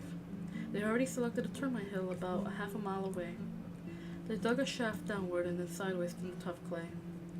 When they returned, they broke a hole in the side of Aunt Chippo's hut, for the dead must not leave by the same door as the living, and carried Vatete's body out on a litter. The mourners followed in a single file to keep witches from following them. Witches knew that many footprints meant a funeral, and they stole bodies for their own evil purposes. Unkufa laid out a mat in the grave. He placed a pot of ground millet, a packet of snuff, cooking utensils, and a calabash of beer on top. Then Batete was laid down on her right side with her hand under her head, as though she were sleeping. Her face was uncovered. Uncle Kufa and those few blood relatives who could be present each threw a handful of sand over her. "Farewell," they murmured. "Keep us a place in your new home, for we will surely meet again." Afterward, the grave was securely filled. Stones were piled on top and the sand around it was smoothed. It would be checked the following day for evidence of witchcraft. "I'm exhausted, but I can't sleep," said Masvida as she lay on her mat in the girl's hut. "Me neither," said Namo. "I keep remembering last week. Badetta took me to the trading post. Did I tell you?" "No." "I saw so many people. The tractor had just come in. I had a choice of 100 different patterns for my new dress. Cloth. The owner of the trading post was Portuguese, very pale with a big gold cross around his neck. He shouted at Vedette when she squeezed the bread on his shelves. I wonder if she's lonely." "Who?" said Namo. "Vedette. She's out there somewhere." "Don't." "I can't stop thinking about it. She has to wander until the welcome home ceremony." Masvida began to cry. Where was Vedette's spirit? Thought Namo. Was it walking along the road calling for her children? Had Mother called for her? No, that was too terrible to think about. "Let me tell you a story," she said aloud to keep away the fear. "Do you know how?" said Masvida. "I've listened to Ambuya often enough. She says a good story makes almost anything feel better." Masvida sighed and turned onto her side. Namo could hear her mat rustle. The hut was filled with girls, big and small, and all the breathing noises made Namo feel safer. "Once upon a time, there was a man and his wife who had fine cattle and rich farmland, but no children," she began. "A woman went to the Nganga, and he made her a little baby out of millet flour. Take this home and greet it as though it were your child.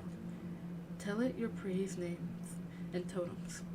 Then you will become pregnant, but you must be careful not to harm it in any way."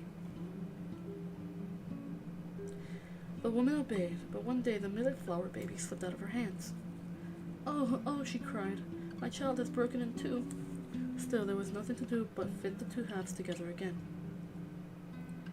After 9 months, the woman gave birth to twins, a boy and a girl. Now, the parents' joy turned to grief, for the law said that the twins were evil and must be killed. The mother and father hid the children in the middle of the forest for 6 years. For 6 years, everyone in the kingdom had bad luck. The rivers dried up, the rains refused to fall, the cattle and the people died of disease. Finally, the king ordered everyone to appear before him.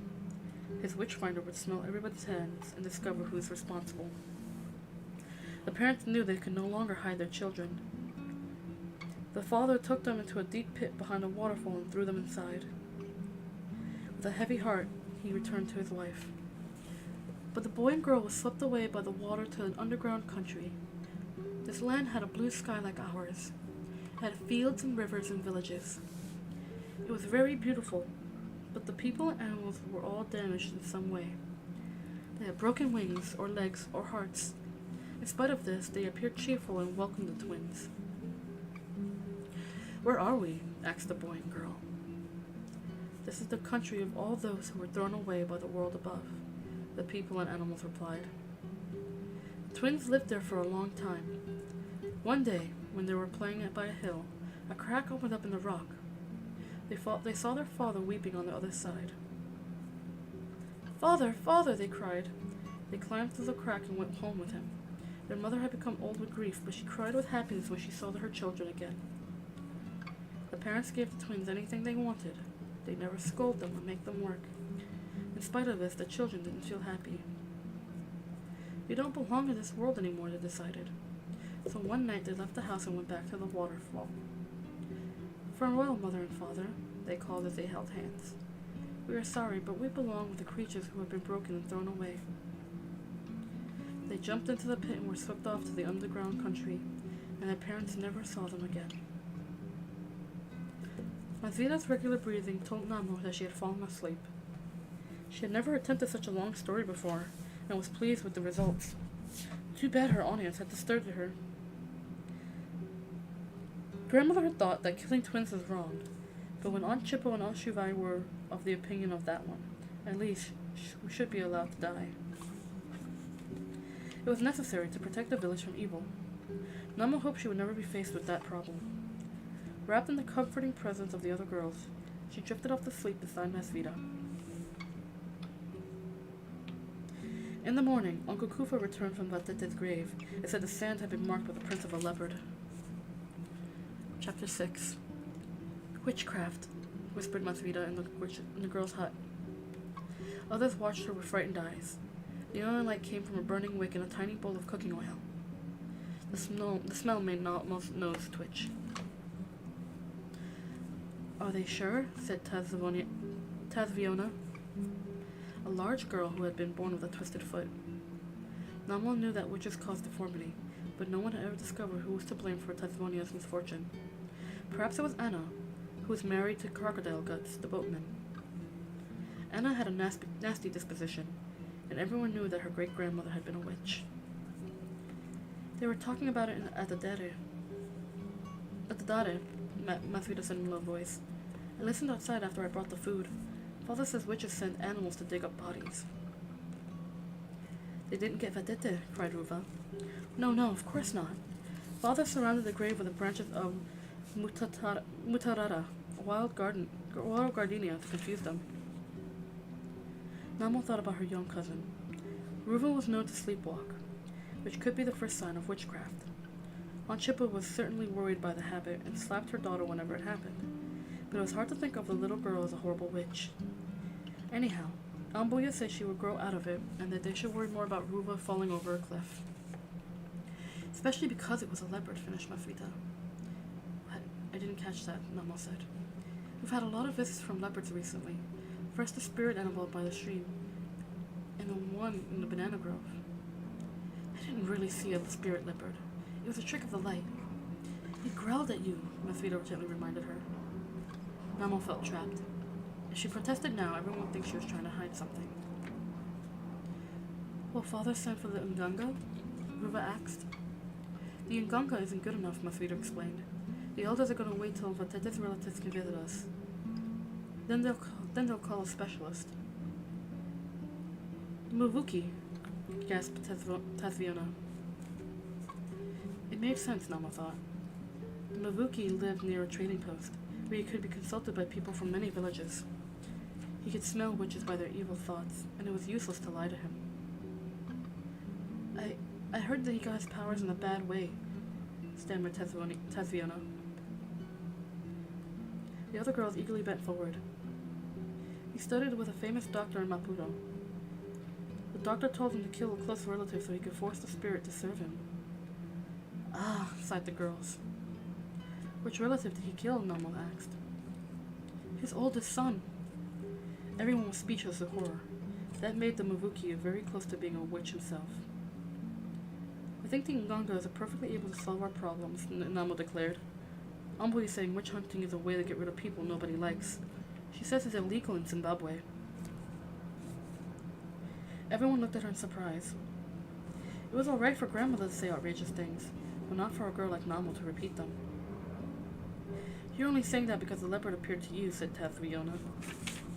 I am not. Ask Ambuya if you don't believe me. Don't shout. The elders were here, said Masvita. Of course you don't want to admit it, Tazviona said. I suppose you think I twisted your foot. I wasn't even born when it happened. Your mother was there. Namo threw herself at Tazviona, and the bigger girl punched her right in the stomach. It only made Namo angrier. She grabbed Tazviona's ears and wretched her for all she's worth. Take back what you said about mother, she screamed.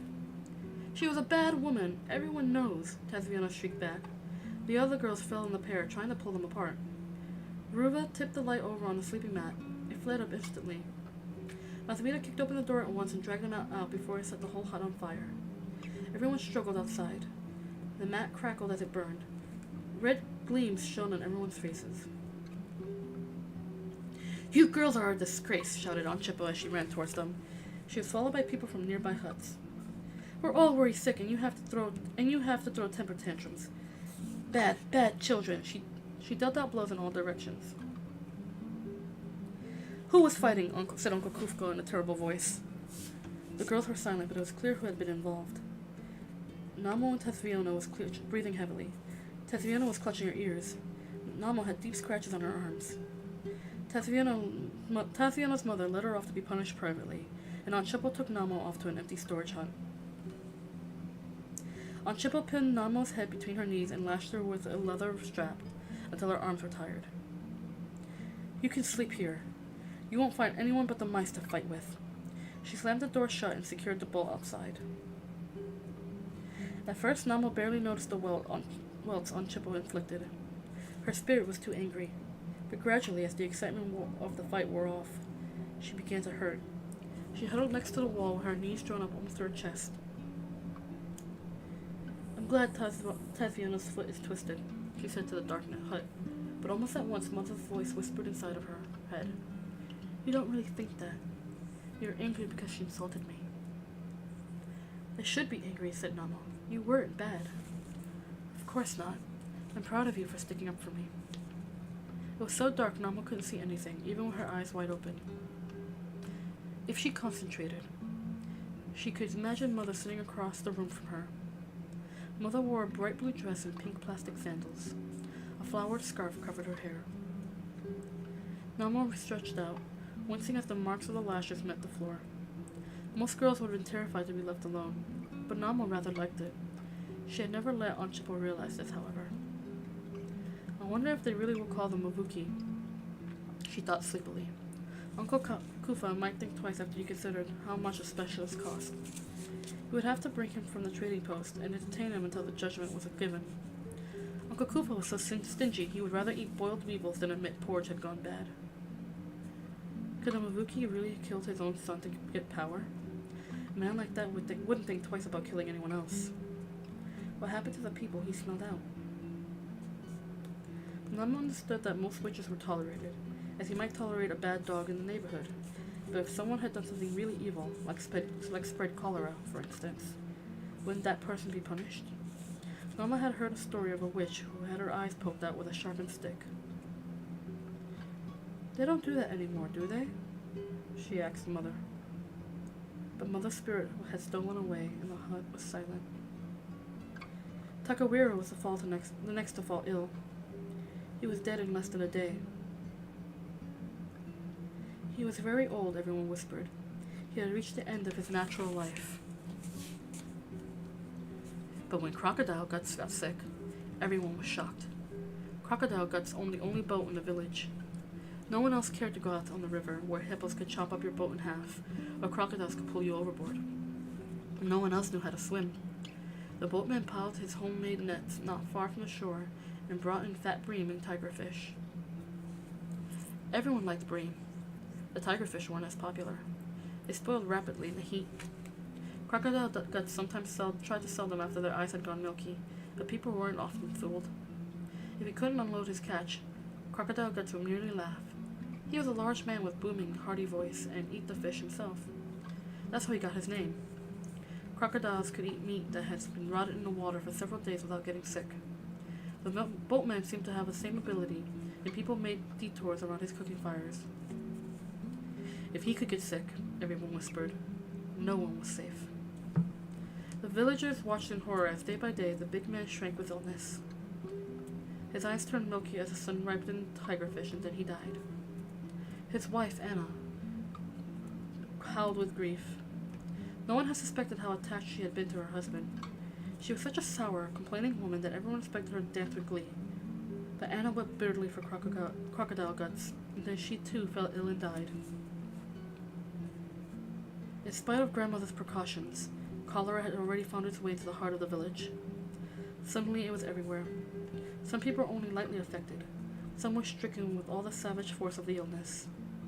A few didn't get sick at all. Aunt Shivai lingered for a week before she died. Then Masvita wasted away until she was barely recognizable. Aunt Chippo, far from well herself, implored her daughter to live with heartbreaking cries until grandmother ordered her to sleep in another hut. Ambuya was one of the lucky ones. So were Namo and Uncle Kufa. They boiled water and mixed it with the precious sugar and salt to feed the weakest people. Grandmother explained that this would keep everyone's strength up until he was ready to eat again. It seemed to work. Namo patiently dribbled the liquid into Masvita's mouth. Slowly, the gray pallor faded and the killing fever cooled from her cousin's skin. Her body was skeletal and her hair, which had begun to regrow after the coming-of-age ceremony, fell out. Namo was so exhausted she could hardly move, what with running from one patient to the next. In some huts, bodies laid unburied because no one had the strength to bury them. Ruva wasn't ill, but she was half mad with fear and grief.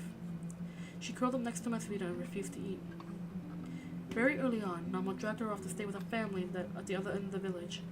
She frequently visited to cuddle her little cousin, rocking her back and forth while tears silently ran down her own face. Namo plodded from one shore to the next like a small donkey pulling a cart too heavy for it.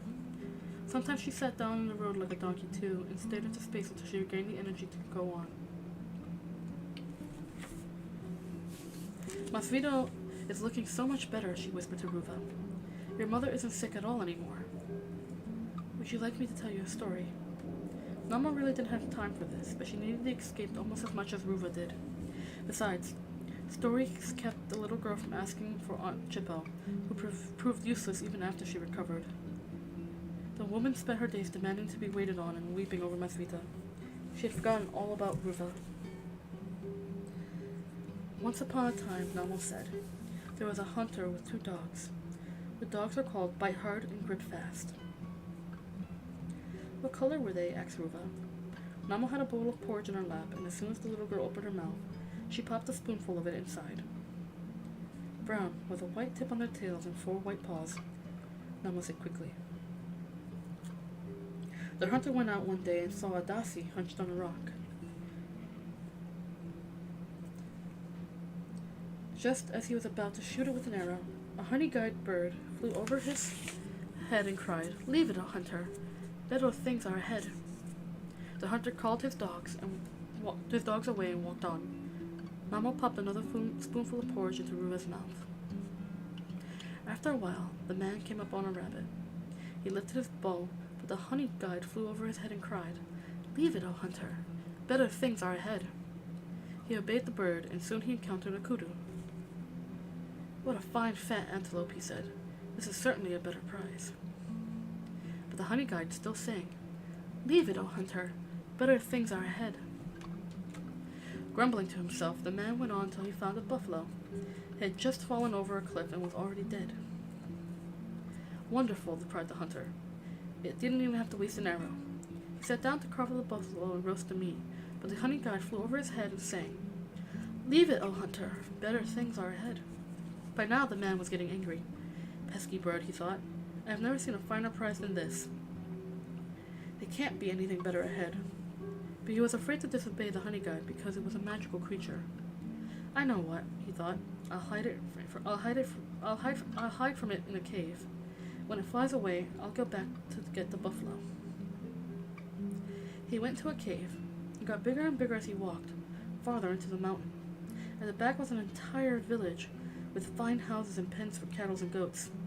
The village was ruled by an old woman who only had one long, sharp tooth, and the only inhabitants were women. All the men had been eaten by the old woman. They were her favorite food. "Welcome, welcome," said the old woman, eyeing the hunter up and down. "Please stay at my house this evening." She gave him a bowl of food and showed him a soft bed. But during the night, she sharpened her long tooth. Whisk, whisk, whisk, prepared to eat him. The dogs, Bite Hard and Grip Fast, stood in front of their master and growled to protect him. So the old woman ate a goat instead. The next morning she said, "There is a dead tree in the forest.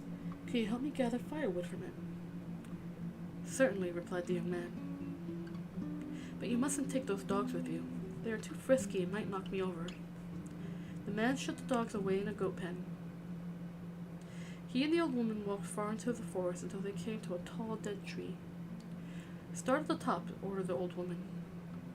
The man climbed until he was at the very top. Meanwhile, he began to break the branches and throw them down. Meanwhile, the old woman sharpened her long tools on a stone. Whisk, whisk, whisk, and prepared to chop down the tree. He'll fall and break his neck, she thought. Then I could have him for lunch. The honey guide saw her sharpening her tooth. It flew away to the cave. Quick, quick, turn the dogs loose, it called to the women. The women turned the dogs loose. Away flew Bite Hard and Grip Fast. They caught up with the old woman, knocked her down, and broke all her bones.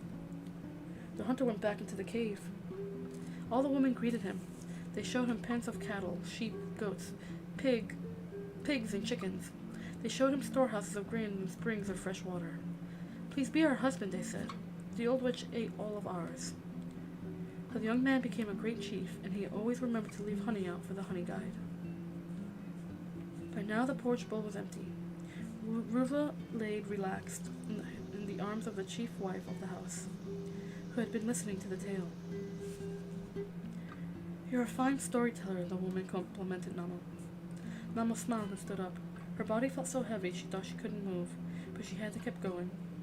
Masvita had to be fed, and there were dozens of other chores waiting. Namo returned to find Aunt Chippo hunched over her oldest daughter's bed. Ambuya sat in the corner, grinding her peanuts in a small mortar. Let her sleep, grandmother snapped. You'll make her twice as sick with all your wailing. She was such a beautiful girl, Aunt Chippo moaned. She's alive, isn't she? The hair will grow back. She looks like an old cooking pot, blubbered Aunt Chippo. You're such a fool. I must have dropped you on your head when you were a baby. That's right. Attack me. You always liked Runako and Shuvai better. Aunt Chippo snapped right back at grandmother. Namo shrank against the wall in dismay. Never had she heard her elders arguing like this.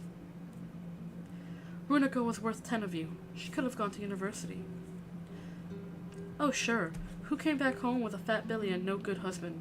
Clever Runako. Too bad she and Shuvai are all dead. I'm all you've got left. Grandmother began to weep stormily at this. I can't stand it. My good daughters are gone, and the last one wants to feed my heart to the vultures. You don't deserve anyone nice as me, shouted Aunt Chippo. She broke into noisily sobs herself. Day and night I wait on you. Bring me tea, bring me sugar, rub my feet. No one else will put up with such selfishness. Aunt Chippo had forgotten that Namo did all these chores. Over the cries, Masvita whimpered, Please don't fight. I can't bear it. Namo immediately scrambled to her cousin's side and began stroking her as she would a terrified infant. It's all right, she whispered. Everyone is too tired. They aren't really fighting. She lay down next to Masvita and held her in her arms. She couldn't think of anything else to do. She was dazed by all the illness around her, and by her elders shouting at each other. Masvita was so thin, she might die at any moment. Suddenly, Namo began to shake all over. She gasped for breath and clung to Masvita as though she were trying to keep her from being dragged off by lions. Uncle Kufa entered to find grandmother rocking back and forth on her knees, Aunt Chippo howling like a dog. Masvita produced thin, wailing cries as she laid on her mat, and Namo trembled as though she had malaria. He backed out of the hut and ran into the forest. By the time Uncle Kufka returned several hours later, the madness had lifted and everyone was on speaking terms again. It was as though the cholera had wrung everything out of the villagers' bodies and found nothing left to attack except their spirits. When the strange fit was over, the disease was truly defeated. Every hour saw its strength ebb away. The men dug a mass grave in the forest, and the bodies were buried with as many of the proper ceremonies as possible. Amboya and Aunt Chippo behaved with affection towards each other once more. Masvita took over the care of Aunt Shuvai's children, a task she enjoyed in spite of her extreme weakness. Everything appeared to be healing, but Namo felt that something was not right.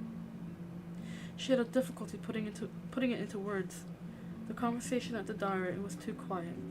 The women no longer clustered in groups at the stream. Rather, there was a space between one person and the next. It was as though a necklace had come apart and each bead rolled separately across the floor. The village had broken somewhere deep inside, and she had no idea how to mend it. Chapter 7. Is that basket too heavy? Masvita asked as Namo carefully took a few steps. I don't think so. I'll tell you if I need help, Namo said. In fact, the basket was larger than anything she had ever attempted, but Namo was afraid to ask her cousin to take some of the load. Masvita was so thin. She had been over the cholera for weeks, but she was still skeletal. It wasn't from lack of food. Every time she turned around, someone tried to feed her. Aunt Chippo killed one of her precious hens and forced her daughter to eat all of it.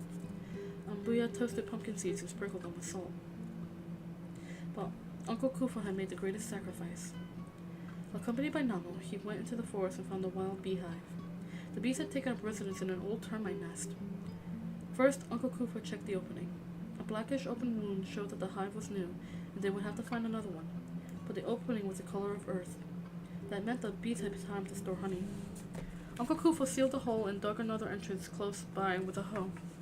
He made a smoky fire of grass and leaves to make bees drowsy. In spite of this, when he thrust his hand into the new opening, some of the instincts were alert enough to sting. Namo bit the inside of her cheek as she watched. She didn't dare get close. The tears ran down Uncle Kufa's face as he grimly scooped out honeycomb. He placed them in a pot of water to keep the bees from finding them again. It was Namo's job to carry the pot. Her uncle's hands were so swollen he couldn't pick up his hoe, so Namo carried that as well. They hurried away before the bees woke. Aunt Chippo squeezed the honey out of the combs and boiled it with millet meal to make delicious cakes. Every time Masvita showed the slightest willingness, a cake was thrust into her mouth. Still, she didn't gain weight, and, most upsetting of all, her menstruation didn't occur at the expected time. She's very young, Ambuya told Aunt Chippo. Girls are often irregular at that age. She's sterile, moaned Aunt Chippo. I'll never have grandchildren. Ambuya pursed her lips in annoyance. This is why Nama was unwilling to share her load with Masvita, even though she suspected the heavy basket would make her neck ache. Nothing worse could happen to a woman with sterility. She felt terribly sorry for her cousin. She hoped they would find a cure for Masvita on this journey, although it was filled with potential danger for everyone. Someone, probably a witch, was responsible for the deaths in Masvita's condition. They were about to find out who that person was. Masvita tied Aunt Shuvai's baby to her back and lifted a much smaller basket to her own head. The baby had been weaned far too early and was unhappy with a diet of watery porridge and weak, sweetened beer. He cried continuously, adding to Namo's gloom. Will she ever see the village again? Namo had been quite wrong about Uncle Kufa's willingness to pay the muvuki. Masvita's condition worried him too much. She had been wrong about the specialist coming to the village as well. Kalman Ngangas could be coaxed into making house calls, but not the muvuki.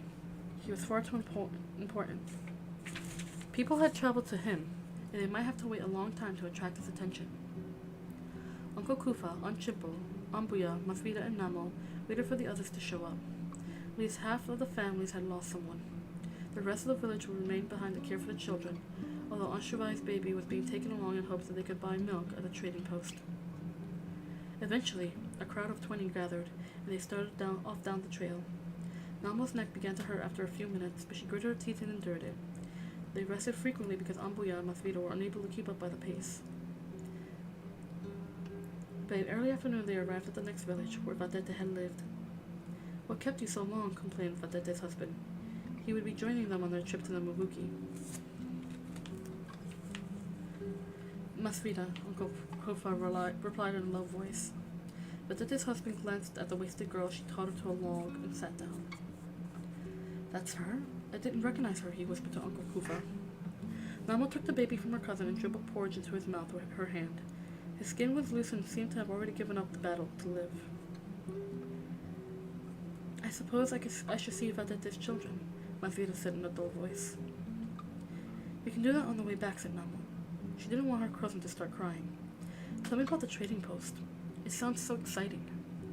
So Masvita described the tractor and the bolts of cloth again. She said that the Portuguese trader had a yellow and blue parrot in a cage. It could talk, but only in Portuguese, and it bit anyone who stuck his finger into the bars. They spent the night at Vadete's village, and the early next day they moved on. Namo noticed that quite a few people had vangos, or charms against witchcraft. Everyone, of course, already wore the bark cords of mourning, the men around their heads and the women around their necks. The men's faces, too, were covered with stubble because they would not be allowed to shave until the period of mourning was over. What Namo saw now was the sudden appearance of small red and blue packages containing magic roots or feathers. Aunt Chippo and Uncle Kufka each had one tied around an arm, and even Aunt Shuvai's baby wore one around his waist. They must have visited the Nganga last night, Namo thought. But who are they protecting themselves against? A thrill of terror ran through her. No one had given her a charm. The sunlight grew dark before her eyes. She stumbled along with the heavy basket on her head, but she couldn't feel the ache in her neck anymore. She couldn't feel anything. She was the one they were worried about. She was the one they thought rode hyenas in the middle of the night. Nama was so distracted she banged into a tree. The bark cut her forehead, but she didn't react. She stood still, dazed by her thoughts. Please let me take some of that, came Masvida's gentle voice. Mother is carrying the baby now. I can help out. Namo didn't protest as her cousin took some of the heavy packets of mealy meal from the basket and transferred them to the sling on her back. If they keep loading you like that, you're going to grow up crooked. Here, let me tie a zango to your arm. I have more than I need. Hypnotized, Namo watched Masvida fasten a blue charm around her arm. She wiped a cut on her head with some leaves and smiled in a glassy way at her cousin. I think the heat is bothering you, said Masvida, worried. No, I'm fine. Namo forced herself to continue walking. It took a while for the shock to wear off, but presently she found an explanation for what had happened. Uncle Kufa had given the zangos to Masvida, expecting her to share them with the younger girls. It made perfect sense to protect everyone from sorcery. They were visiting the Mavuki, who had killed his own son to gain power. Uncle Kufa wanted to be sure they didn't go home with more witchcraft than they arrived with. Late in the afternoon, they came to the trading post. In spite of the somber reason for the journey, everyone cheered up. The trading post was so lively. Dozens of little camps surrounded it. Dozens of campfires threaded blue smoke through the moose sasa trees. Large women in bright headscarves sat behind heaps of vegetables outside the Portuguese store. The faces shone with butterfat. Men wove baskets out of reeds. Fishermen laid out bags of dried fish. Food sellers roasted mealies and peanuts. The smell almost drove Namo mad. She turned this way and that, eager to see everything. A farmer played on a one-string harp like a hunter's bow, and sang to himself as he waited for someone to buy his chickens. The chicken lay in a mournful row with their legs tied together. A man sat on the steps of the trading post and tooted a lively tune on a palika, or panpipes. He was joined by another man with a Portuguese guitar. Namo had never seen a guitar, and the music took her breath away. She stood perfectly still, hardly believing in the beauty of the sound until Anshipo yelled at her to move on. They made camp along a stream. Namo had found stones for a cook fire. She swept the ground to prepare sleeping areas, hauled water from the stream, and began the long process of preparing food. It made no difference that she was tired. The work still had to be done. But when all was finished, she was too excited to rest. She ran back to the trading post. The guitarist was gone, but something equally interesting had appeared. The Portuguese trader had brought out his radio. It was loud, so loud. No mere human could have made so much noise. Nama discovered that as she leaned against it, her ribs quivered. She seemed to be made all of music. It was wonderful. She stayed there until someone grabbed her by the arm and dragged her away. Namo stumbled off. The music still made her ears ring, and squatted in the shadows nearby. Go home, Pikanin, shouted the Portuguese trader in bad Shona. You are not old enough for here. Gradually, she understood what the man was trying to tell her. Kerosene lamps, another amazing thing, hissed as they hung from the hooks over the porch. Beneath sat a mob of men and women with buckets of beer. Each person had his or her own bucket, and it was clear the group had settled down for a night of serious drinking. A vague sense of danger hung over the gathering, although Nama wasn't sure why. Regretfully, she returned to her camp. The Mavuki can't see us for weeks. He wouldn't even talk to me, Uncle Kufa shouted when she arrived. How are we supposed to wait, with all of you eating like starving hyenas? I suppose he made plans to push up the price, the dirty child murderer. Please don't shout. You don't know who's listening, begged Anshipo. Uncle Kufa stopped abruptly and looked around the dark trees. You're right. I wouldn't put it past them to have spies, he murmured. What kind of spies? Asked Namo as she stretched out next to Masvida. Masvida thought for a moment. Owls? She guessed. Namo digested this idea as she stared up at the stars. She didn't like sleeping outside, even with a crowd of people. I thought only witches kept owls. Don't ask too many questions. Go to sleep, said Masvida. Namo thought about the Mavuki. Grandmother said that perfectly good Ngangos were sometimes tempted to use their powers for evil. Once they did, she said, you didn't go near them, any more than you would approach a dog that had gone rabid. In the distance, she heard the radio and the loud voices of the drinkers. The music let her know that she was truly exotic. She was truly in an exotic and exciting place. I'm glad we have to wait, she whispered to herself. Chapter 8. Every day, Namo saw interesting things. A group of Frelimo soldiers gave a speech outside the trading post. They told everyone that the people of Mozambique must work together to build a new nation now that the Portuguese colonists have been defeated. Namo had no idea what a nation was, but she listened politely. Some of the soldiers were women. They were dressed in the same clothes as the men, and they swaggered around like the men with guns slung over their shoulders. I wonder what kind of rura they'd bring, remarked Uncle Kufka to Veted's husband. Not at all, he replied. Frelimo says paying for women is bad. Everyone was shocked. Not pay for women? How were fathers to get back their investment in raising daughters? They're no better than animals, declared Onchipo. Marriages that haven't been paid for can be broken like old pots. One night, for entertainment, the Frelimo soldiers set off flares and fired tracer bullets into the sky. The bullets flew like sparks, and the flares went right up to the stars. The explosions made Namo and Masvida clung to each other, in alarm. Stupid soldiers, murmured Ambuya. She was irritable most of the time now. Whether it was caused by the long walks or by grief, Namo didn't know, but the old woman seemed to age more every day. She no longer bustled around. Instead, she sat against a tree and stared at the stream. Often Masvida sat with her, too exhausted to work. Then Namo wished the Mavuki would see them quickly, although she was afraid of what he might say. Come with me to the trading post, Ambuya, she said one day. It's so very interesting. It's new to you, little pumpkin. Nothing surprises me anymore. Ambuya pulled a blanket around her shoulders. You can listen to the radio. Shake shake music, grumbled Ambuya, referring to the shake shake, or beer the trader sold. I should rack my bones to see a pack of drunken fools. The guitarist sits there in the afternoon, Namo coaxed. A guitar? Grandmother's eyes showed a flicker of interest. It sounds like water pouring over a rock. You have no idea how beautiful it is. I know what guitars sound like, Grandmother said crossly. I've heard them hundreds of times. But she allowed Namo to draw to her feet. Namo supported the old woman as they walked toward the trading post. When they arrived, the guitarist was already playing, and someone had thoughtfully provided him with a bucket of beer. Several people moved to allow Ambuya to make her way to the porch. The Portuguese trader found her a stool. He good, the trader confided in Ambuya and his bad Shona. I pay his way to Maputo for playing in nightclub. We make money like bandits. Ambuya nodded graciously. Her nose twitched and Namo knew she could smell the alcohol in his breath. The trader clapped when the guitarist finished, and then shouted something in Portuguese. The other people complimented the musician and made requests.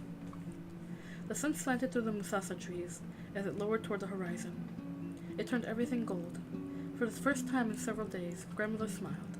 It made Namo's spirit happy to see the old woman nod her head in time to the music. If only the golden afternoon could go on forever, with Ambuya and her at the center of this friendly crowd. But eventually the musician grew tired and the sunlight faded. The trader's assistant brought out the hissing lamps and hung them over the porch. He go for Maputo soon, said the trader as the musician slung his guitar over his back. Make money like bandits. Still, the enchantment lingered as the blue twilight flooded the land. No one was willing to ask for the radio just yet. You have many deaths in your village, hey? Said the trader suddenly. Namo could have killed him. Grandmother's face became sad again. Many people died, she agreed. Cholera, a bad bugger. Frelimo sent soldiers with Muti, but too late. Muti no work good anyway. He shook his head. You lose someone special, Ambuya. Namo wanted to drop a lantern on his head. Yes, Grandmother replied. Me too, my little Maria. My wife cry. I cry too. The trader took a picture from his shirt. He signaled to the assistant to lift out one of the lamps. Mama saw a girl about Rufus' age wearing a beautiful dress covered with ruffles. The girl had on shiny black shoes and carried a small purse. Pinned over her hair was a lace handkerchief. Maria was almost as dark as herself, so Nama guessed that the trader's wife wasn't Portuguese. I don't have a picture of Shivai, Ambuya said with her tears rolling down her face. No matter. Her picture here, no? The trader slapped himself on the chest. Inside have the best photo. Grandmother was too overcome to answer. Nama was desperate to get back to camp. Can we have the radio? Someone called hopefully. Shut up, roared the trader. Me and Ambuya talk seriously. You rascals get drunk without music. Nama heard murmured grumbles, but no one spoke aloud. The assistant began to bring out buckets of beer. Bring something for this old lady, hey? Nice stuff, not the swill these boogers drink. Nama's spirits rose. It was unheard of for Ambuya to drink with strangers. Now she would surely ask to go home. But to Nama's horror, grandmother accepted the dark bottle the assistant brought. He provided his boss with a bucket of shake. Apparently the trader had no qualms about drinking swill himself. Nama brooded in the shadows as Ambuya and the trader discussed dead relatives. It seemed an insane thing to do, but gradually she noticed that grandmother appeared more light-hearted. Perhaps, in remembering, her spirit let go of the unhappiness. Soon, on her third bottle of dark beer, Ambuya was recounting how Ruvo squealed when the fish she had been given by crocodile guts wriggled in her hands. The trader responded with a tale about his wife heated a can of peas on hot coals without opening it first. Boom! Peas on the walls, peas on the ceiling. Ah, my wife cried. It's a hand grenade. Grandmother shook with laughter. Come here, Namo, she called. Tell him about the time you put a grass snake in the boy's hut. Namo burned with embarrassment. She still remembered the beating Aunt Chippo gave her. They left puddles on the mat, I can tell you, grandmother called. Namo means disaster, no? She's a nice kid. No look like a disaster to me. She's my wonderful little pumpkin, grandmother said warmly. She's my Runiko's only child, but her birth caused trouble, how I can tell you. How so? The trader called for his assistant to bring bowls of salsa and relish from his kitchen. Namo brightened up at once. Her stomach was growling with hunger. Runiko was so clever. After we left Zimbabwe, her master sent a letter to our village. I have spoken to the nuns at the Catholic school, he wrote. They have agreed to give Runiko a scholarship. Soon, Ambuya's tongue stumbled over the English word. That's a kind of bonsella, a gift. Imagine they would pay for her food, books, and everything. I was so excited. I sent her off at once. She was only 15. The assistant arrived with 3 large bowls of food. As much as Nama was riveted on the story of her birth, her stomach demanded that she pay attention to dinner. The salsa was white and beautifully cooked. The relish was like nothing she had ever seen. It was a rich tomato stew flavored with strange spices and full of chicken. Nama, who hardly ever got meat, had to control herself to eat politely. Grandmother was equally delighted by the meal and for a few moments applied herself to steady eating. Now can we have the radio? Someone asked. Silence, you thief, shouted the trader. Why do I let you drunk sit on my porch? You're better off with the goats. If only I had kept Runiko at home, said grandmother, as she cleaned the last crumbs of her salsa in the bowl. She met a boy at the school. He was called Proud Jongwei. Ambuya spat out the words. Proud. Like I should like to know what he was proud of. Useless would have been a better name. But nice looking, guessed the trader. Oh yes, grandmother sighed. Poor Runiko. She seemed so intelligent, but they say girls turn stupid for a few years after they become women. That's true, said one of the drinkers. It's a well-known fact. You be quiet, the trader shouted. They got married in a Catholic church. Wicked, disobedient children. Not bad to marry in the church, the trader said, slightly offended. It's all right for you. You're Portuguese. Among us, the son-in-law has to get the family's permission and arrange the rura. One day I saw Runiko walking along the trail to our village. What happened? I cried. Did a nun send you away? Then I saw her stomach. Ambuya paused to finish the beer. She waved the 4th bottle away, for which Nama was thankful. He was right behind her, the scheming hyena. Not a coin in his pockets nor a cow to his name. Sometime poor men work to pay for Ruro. That okay, the Portuguese man said. If the man works. I never saw proud Zhang Wei do anything. Oh, he was full of plans. He would find gold. He would build a square house like they have in Zimbabwe. Our huts weren't good enough. But the only talent he had was to empty the beer pots. Umboya glared at the shake customers, and they nervously looked away. One night, Umboya paused dramatically until everyone had turned back to watch her. Namo held her breath. No one had ever told her about her father. If she approached when someone was speaking of him, people immediately changed the subject. And here was grandmother revealing the secret onto a whole crowd of strangers. One night, Proud went on a beer drinking in the next village. Ambia straightened up and put her hands on her hips. The lanterns painted her face with a harsh yellow light. The shake drinkers got close to listen. He got into a fight with a man called Gore Mutoko, she said in a hushed voice.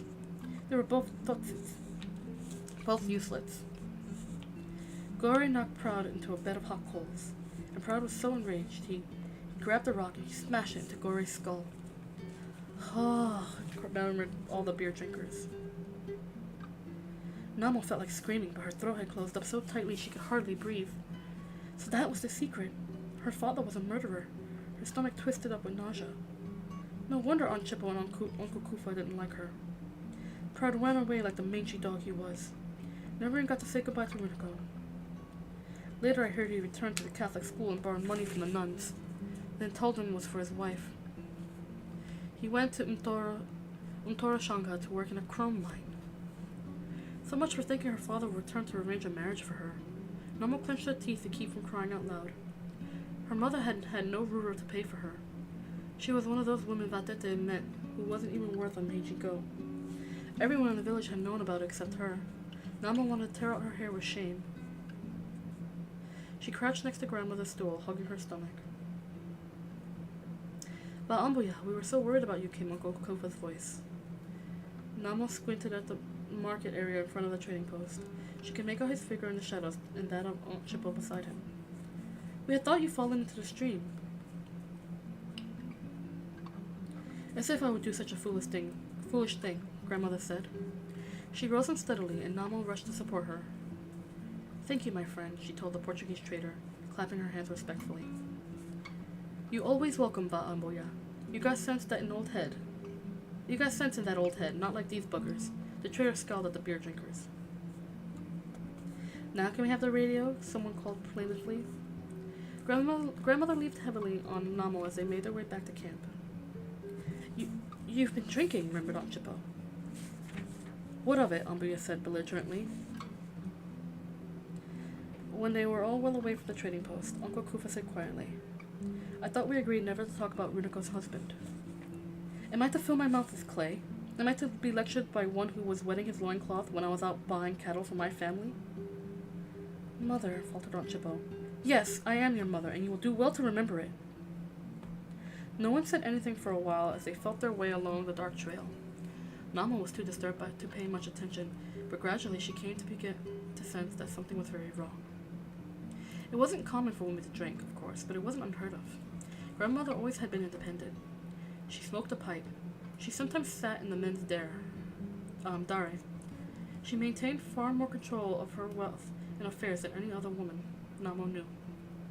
That was grandmother, and no one expected her to behave any differently. Uncle Kufa and Aunt Chippo were too quiet, however. Namo sensed a current of disapproval. For once, it wasn't directed at her. There's nothing wrong with visiting people, Ambuya said suddenly.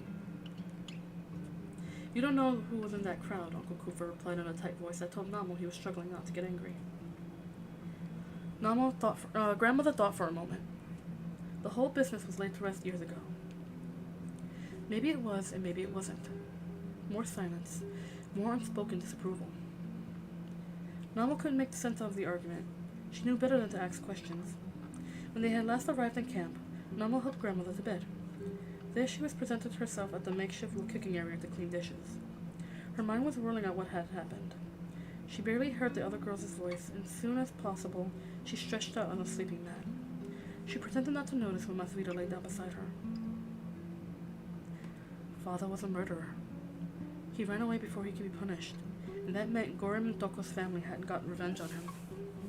A crime like that cried out for punishment.